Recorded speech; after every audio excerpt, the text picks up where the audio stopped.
2001. Grand Theft Auto 3 changed everything. Metal Gear Solid 2 blew my mind. Halo, Tony Hawk 3 and Silent Hill 2 were all amazing. And the first SmackDown for the PlayStation 2, Just Bring It, was released. But there was another lesser known wrestling game that also came out. Legends of Wrestling by Acclaim came along to shake things up. Well, it didn't shake, more like slightly moved things by millimeters. A game that was a fun alternative to the SmackDown series. I spent many hours on this, playing with all the legends of yesterday. Plus, Sabu and Rob Van Dam, who were still young and in their prime when this came out. And if you're thinking, hey, isn't this AEW Fight Forever? I'd forgive you for thinking that because of the identical graphics. I'm just joking. I like AEW. We can have a bit of fun, right? Moving on quickly.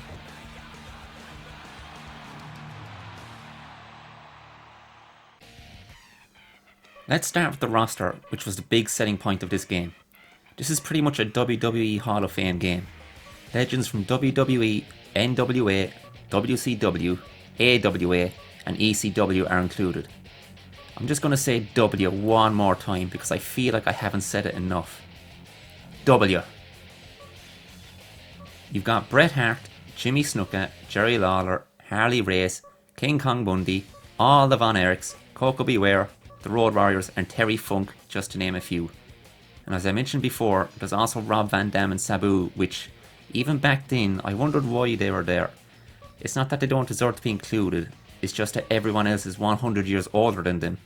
It's true, I've seen the birth certificates. Even Mouth of the South, Jimmy Hart is playable. He also did the music for this game.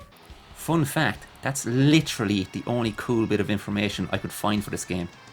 It's slim pickings on that there internet.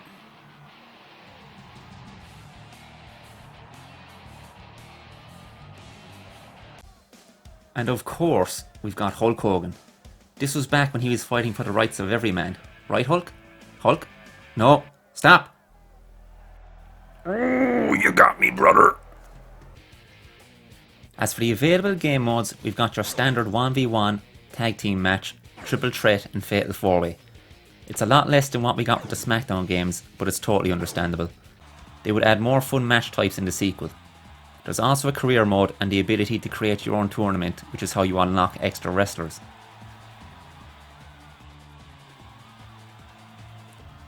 As for the actual gameplay, it was ass compared to SmackDown. Sounds harsh, but that's just what I think. That's not to say I didn't get enjoyment from it.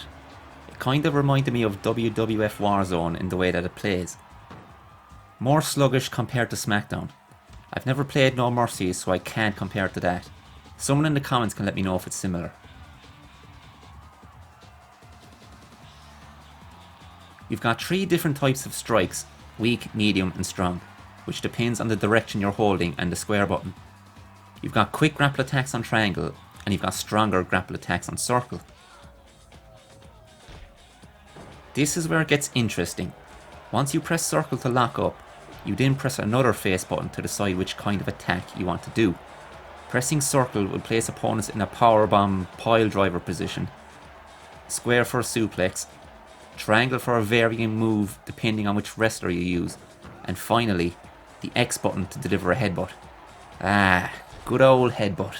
Nothing beats that. You can also chain some moves together by pressing square at the right time, or pressing X to go straight into a pin attempt. On the defense side, X will counter any move if you press it in the correct timing window. There's also attacks from the top turnbuckle and the use of weapons. The AI is mad for using weapons.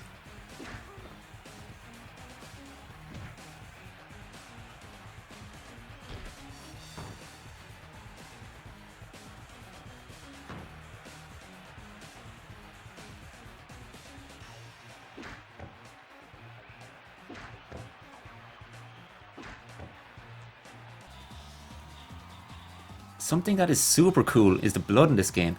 It's pretty easy to bust someone open and the blood will drip, splatter and stay on the mat. It's just like a real life John Moxley match. It's awesome and does really add to the match. We don't even get that in today's 2K23 game. Just a dash of red that you have to squint really hard to see. PG! The game also included Create a Wrestler. You could create a male or female wrestler and customise them as much as you want. I was never creative when it came to that stuff, so I'll leave the creations up to you guys. Just letting you know, it was in there. I was the same with Tony Hawk's Create a Skate Park. I can never think of anything more than a half pipe. TV ruined my ability to imagine things good and stuff. Maybe? Question mark? Some final thoughts. I had so much fun with this game and learned about some legendary wrestlers because of it. As a kid with no other way of learning about old school wrestling, this taught me a lot.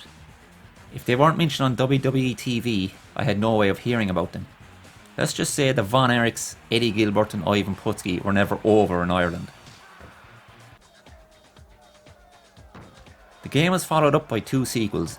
Legends of Wrestling 2 added even more legends such as Andre the Giant, Roddy Piper, Owen Hart, Abdullah the Butcher, Bruno Sammartino, and even Eddie Guerrero. Match types added were elimination, table, ladder, cage, and battle royals. It also had video interviews with some of these guys, which was awesome. Showdown Legends of Wrestling was the final game in the series and added Macho Man Randy Savage, Ultimate Warrior, Sting, and Jake the Snake Roberts to the roster.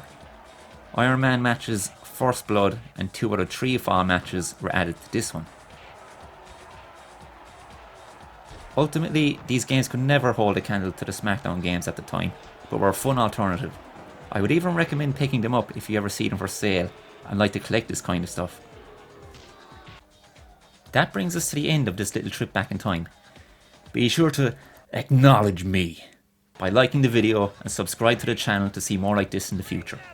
Also, do let me know in the comments what other old PlayStation games you would like me to revisit. I also stream on Twitch, so come talk wrestling over there with me.